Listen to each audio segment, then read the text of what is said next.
Pinipigilan ng kampo ni Vice President Sara Duterte ang posibleng paglabas ng arrest warrant laban sa bise. Alam mo, Lord, tumunog to kahapon na possible daw may arrest warrant. Para sa kasong grave threats, kaugnay ng sinabi ng Vice Presidente na may kinausap na raw siyang handang papatay kay Pangulong Marcos, First Lady at dating House Speaker. Ayon sa kampo ng bise, hindi dapat maglabas ng arrest warrant ang korte hanggat hindi pa nare-resolba ang isa pa nilang motion. Ano ba yan? Kine-question kasi ni VP Sara ang jurisdiction ng korte, lalo't isa siyang impeachable official. So Lord, parang tinatanong nila kung covered niyo ba kami? Pwede na nga ako ma-impeach, tapos papakulong niyo pa. Kung pwede raw yung mangyari sa bise, pwede rin yan mangyari sa iba pang opisyal. Oo, kasi jurisdiction din ang usapan dyan. Humiling din ang kampo ng Vice Presidente na magkaroon ng oral arguments para mailatag nila ang kanilang depensa. Bukod pa dyan, una nang pinababasura ng kampo ng Vice ang kasong grave threats. Pakinggan natin ang pahayag ng abogado ng Vice Presidente na si Attorney Lin. Dahil sila ay impeachable officer, hindi dapat sila maaring kasuhan ng mga kasong kriminal katulad ng sinampa sa ating Vice Presidente. So yun yung dahilan kung bakit nag-file kami ng motion to quash. Very far-reaching and serious yung consequences presented by this issue.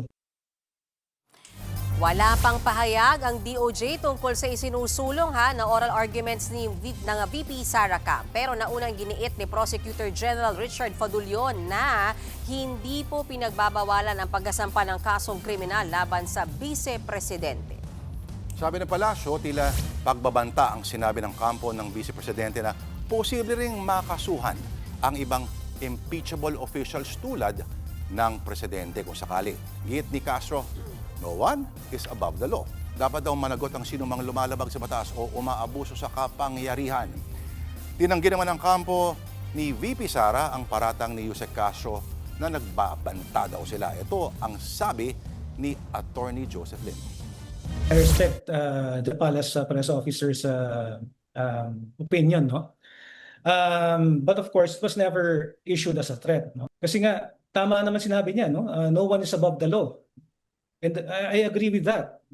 If the Vice President has to answer, for example, for any crime, should it be now that she is still a sitting Vice President or later when she is no longer, no? If ever, no?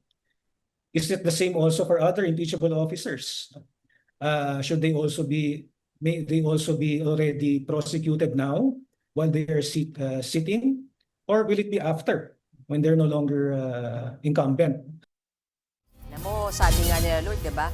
Kung gaano karaming abogado, ganoon din karami ang interpretasyon Correct. ng batas. So siguro konting context lang, hindi naman po kami mga abogado dito. Pero yung oral arguments kasi, Lord, hindi naman talaga siya required para sa motion to quash. Pero kasi kapag motion to quash, kailangan mong kumbaga ipuprove mo na una, baka wala talagang offense na nagawa.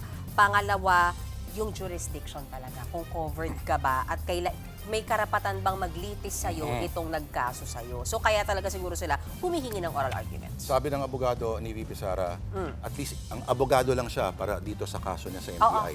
Yeah. Ito daw ay limited ang immunity ng Vice Presidente. Limited ang immunity. Bali Okay. kasuhan lamang kapag bumaba na, pag wala na siya sa pwesto. Okay. Yun ang sinabi. So yun ang ilalaban, expect natin ilalaban ni VP na may immunity pa ako habang nakaupo ako bilang So, Vice walang Presidente. Pero So, iba walang yung jurisdiction. immunity ng Presidente. Iba yun, oo, diba? So, mukhang medyo all fronts yung laban ni VP ngayon, May impeachment ka, may kaso May ka. nagtanong sa kanya sa online press conference kung ano ang gagawin ng kampo nila sakaling hindi pagbigyan ng korte. Ang sagot ay, we will exhaust all possible legal remedies. Lagi naman ganun.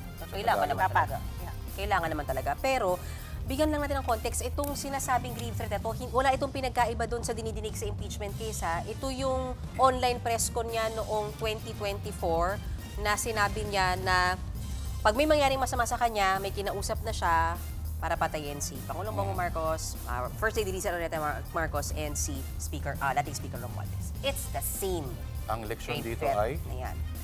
mag-ingat sa mga online pwesto. Oh, mag-ingat sa mga pagsasabi. Mga kapatid, Mean Los Baños po, huwag magpahuli sa mga balita at impormasyong dapat ninyong malaman. Para sa mas malawak na balitaan at diskusyon, mag-follow at mag-subscribe na sa social media pages ng News 5.